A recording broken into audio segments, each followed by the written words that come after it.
Hey everybody, we're going to look at the media today. If you go all the way back to the early days where we had colonial newspapers, you start to see that we have a discussion about politics uh, in our media, and also you find that political parties owned many newspapers or had some kind of financial stake in many newspapers. You'll go way back in time, you'll find newspapers that say the Democrat or the Whig or the Republican and the town name in between the and the political party. So you knew that there was sort of like a liberal or a conservative, or at that time would be a Democratic or Republican or Whig bias in our news media. And you found that when you went through our nation's history, you see that the press played a crucial role in getting news out, but you also found that our media was kind of unprofessional.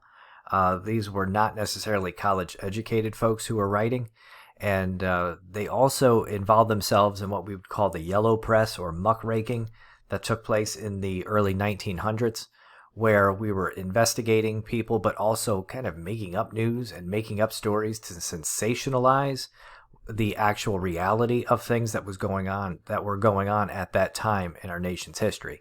A big one was the Spanish-American War, where the USS Maine off of the coast of Cuba exploded, and many people believe that the Spanish attacked the USS Maine. And you got the idea of the statement of "Remember the Maine" in terms of going into war with Spain. The reality is that the USS Maine imploded, meaning that it imploded, or it burst from the inside.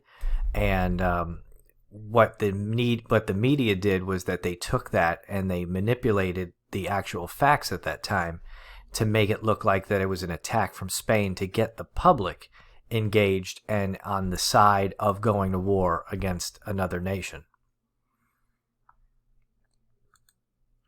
We've become more professionalized today, but also we've become more diversified in terms of the way our media is disseminated.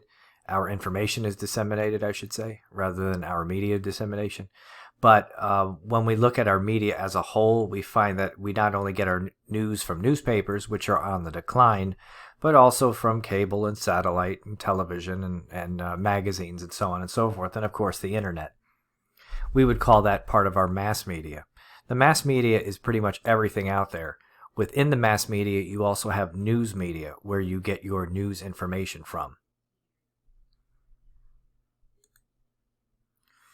Younger folks really don't pay attention to the news. We also have what is called narrowcasting. And narrowcasting is where you have specific news sites devoted towards, let's say, your particular point of view. So you find a particular bias on the conservative side, the liberal side, maybe something that deals with a particular issue over another particular issue. And then you also find that many people are turning to social media to get their information as well.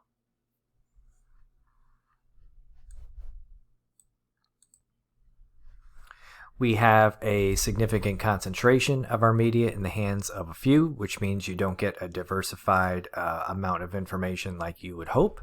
And also you have the Federal Communications Commission that deals with the private ownership of broadcast stations, but also they set some rules when it comes to radio and television and what they can air and what they can broadcast. There is no such thing as a fairness doctrine in the United States today. So if a television network wanted to broadcast the most biased stuff that they wanted to, they could do so.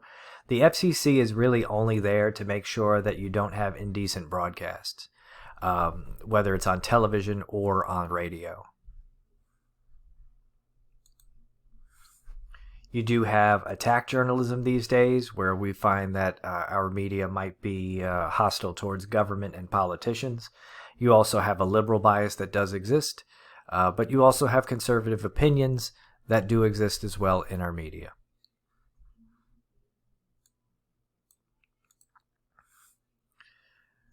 When you see the word spin, we talk about manipulation of facts. Sometimes we call it the embellishment of facts. Not only does the media engage in spin through its opinion makers, but also our candidates spin the media to get news broadcasted about their own campaigns. We find that people have turned to blogging and using the internet to get information out there. Sometimes it's truthful, sometimes it's not. So you have to be careful of what is actually out there for you to see and what for what you can hear out there as well. The media typically looks at things from a game perspective, who's winning and who's losing. So instead of looking at policies and what those policies actually mean, we tend to look at winners and losers, ups and downs. We treat it like it's a horse race. That's the one thing that we always talk about in political science, that the media treats our campaigns and our policies as a part of a horse race. It's part of a game rather than part of something substantial and that has standards. And then also the public hears what the media says on election night, and sometimes we talk about exit polls, of what people have said after they've left the polling place.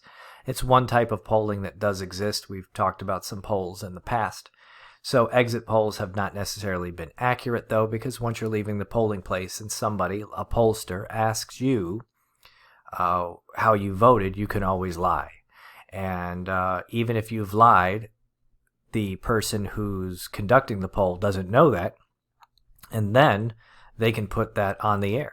So you don't necessarily know if exit polling is actually accurate. Pretty much it's inaccurate.